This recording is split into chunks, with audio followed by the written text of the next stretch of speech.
MovieWeb.com. Hello? Tracy, it's Phil. Phil, where the hell are you guys? We lost Doug. What? We're getting married in 5 hours. Yeah, that's not gonna happen. What happened last night? Oh, God! Am I missing a tooth? Oh. Whose baby is that? Check its collar or something. I looked everywhere. Nobody's seen Doug. He's not here. There's your car, officers. All right, everybody act cool. Let's just get it and go.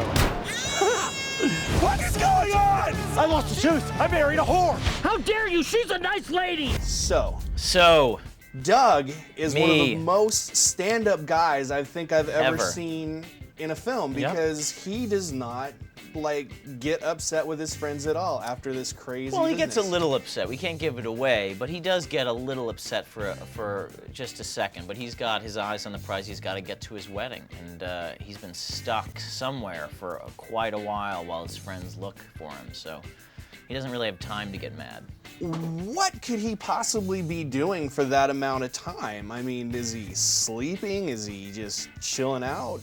A lot of drinking. Personally, as an actor, I just kind of laid by the pool and drank. But the character, I can't really give away what happens to him, but it has a lot to do with laying by a pool and drinking.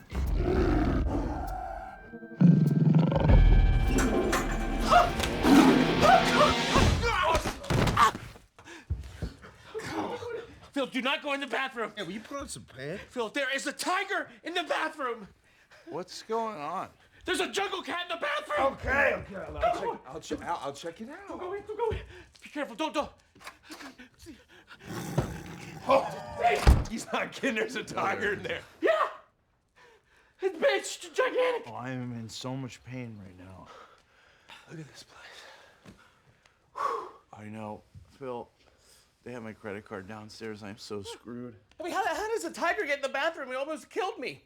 Hey, bro, you mind putting on some pants? I find it a little weird I have to ask twice. No, and the movie sort of flirts with bestiality a little bit too, and I'm wondering, what's it like to sit and make out with a dog? I mean, is it a little bit different than your average actress? How does a scene like that go?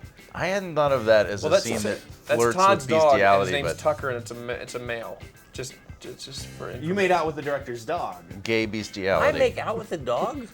Yeah, you're sitting on the sidewalk making out with it. Have you seen the movie yet? You're just hugging. Yeah, that's a hug. No. I mean, you if guys that's are making like out, full then tongue. I have sex with my animals. If that's, I mean, it's like, yeah, I didn't think you would make. Wait a minute. Out with them. I'm saying I'm very. The dog is affectionate licking with you in my the dog. mouth. And you act like bestiality is a bad thing. No, I don't. I think that you're pushing, your comedy towards a whole new direction here. It's edgy. It's. I think the Something we dog haven't and I seen. were just Riffing. kissing. I was just kissing a dog. It was. You guys were French kissing. Yeah, but I didn't have my tongue out. You didn't? Yeah. Don't lie. I It's on the screen. It's huge. Everybody saw. I didn't have I would never lick a dog's tongue.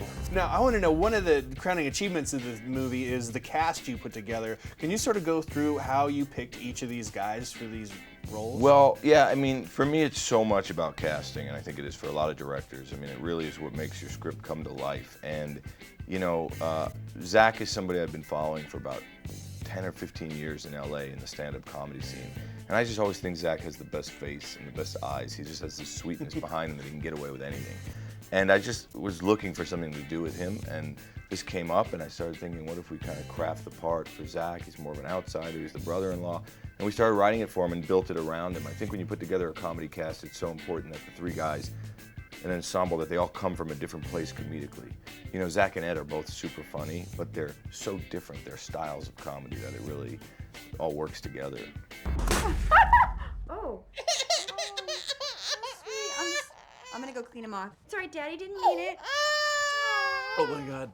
She is wearing my grandmother's ring. What? The ring I'm gonna give to Melissa. You remember my grandmother's Holocaust ring? I didn't know they give out rings at the Holocaust. He's okay. Oh, good. He was just hungry. It's Oh, fine. good. About last night, do you remember last time you saw Doug? I guess it was around 1 because I had to go back to work and finish my shift. And then when I got out, I headed over to the hotel with Tyler.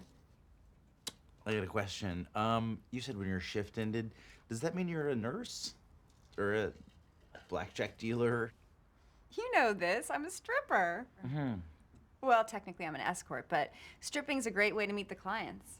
Smart. Savvy. I've got to ask, you worked, I think, with 4 different babies? Or there was 4 different I think babies there in the... was 6. Or there's 6 different babies I in the think so. movie. Yeah. What was that like shooting with a couple of those kids? Because, I mean, their faces during this thing I know, are they're so cute. hilarious. I know. Well, some of them were so sweet, and then there was 2 of them that the moms basically said to me, you know, my baby hates everyone but me.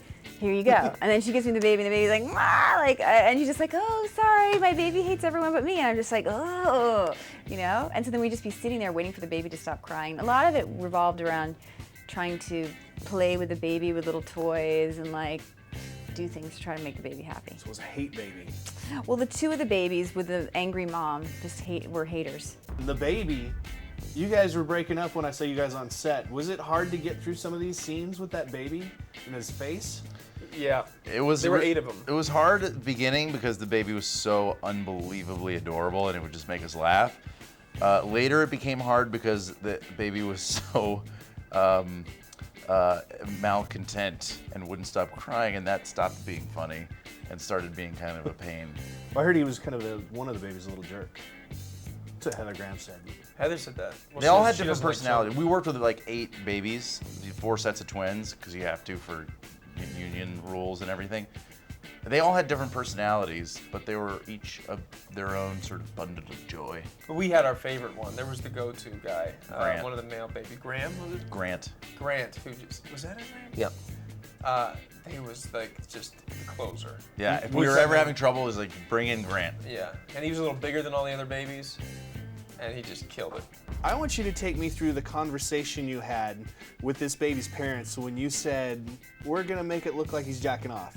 Yeah, well, basically, I made sure the mom wasn't around. The father of this baby happens to be a huge fan of old school. So I kind of waited for the mother to go back to the room and take care of the other baby because they were twins. And I went up to the dad and I said, you know, it'd be really funny is if we do this in the scene, maybe we pretend like the baby's masturbating, you know. And the dad goes, no, you can't do that. She'll never, he was the coolest, but he's like, she'll never let me do that. We can't do that. I go, come on, she's not here. Let's just do it. She's not gonna care. And basically he had to convince the father into allowing it to happen. And he did. And finally he relented. And he got how funny it would be. He was just worried what his wife would think. Sid. Really? Come on, we're family now. Are you sure? I mean, you love this car. Doug, it's just a car. Just make sure when you get there to put some armor all on the tires so the sand doesn't seep in. Absolutely. That's easy. Oh, and don't let Alan drive because there's something wrong with him. Understood. Oh, and Phil either. I don't like him. I will be the only one driving this car. I promise. Good. Remember, what happens in Vegas stays in Vegas. Ah. Except for herpes. They'll come back with you. And you have a gambling problem. I do. Now, can you talk a little bit about that? Because last time I saw you, you said you were going to go all in really big with one last bet here, and I'm wondering, did you get to pull that off? I do that. What happens is I usually bring my money to Vegas, start gambling. After about 7 minutes, I lose all my money. And right now, there's about 3 bookies looking for me. And you like spent all your per diems and pretty much your whole paycheck from being in the film. Is that It's correct? gone, That's what you told me. It's gone. It's all gone. Which leads me to my next question. Can I borrow some money? Yes, you can. I'll Right give now? you, yeah. How much do you need? How much you got? If I give you $5, you can't lose it. Done, man. There you go. That's my $5 to you because I didn't. Can I get the rest of that money? Do you want the rest of Yeah, this? yeah. This is my lunch money. Yeah, lunch money. You're fine. All right, fine. But if you win something, you've got to give it some back. Hold on 1 second. Guys, can you put this on number 23 on the roulette table? On the roulette table. Just number 23. Thank you. Okay.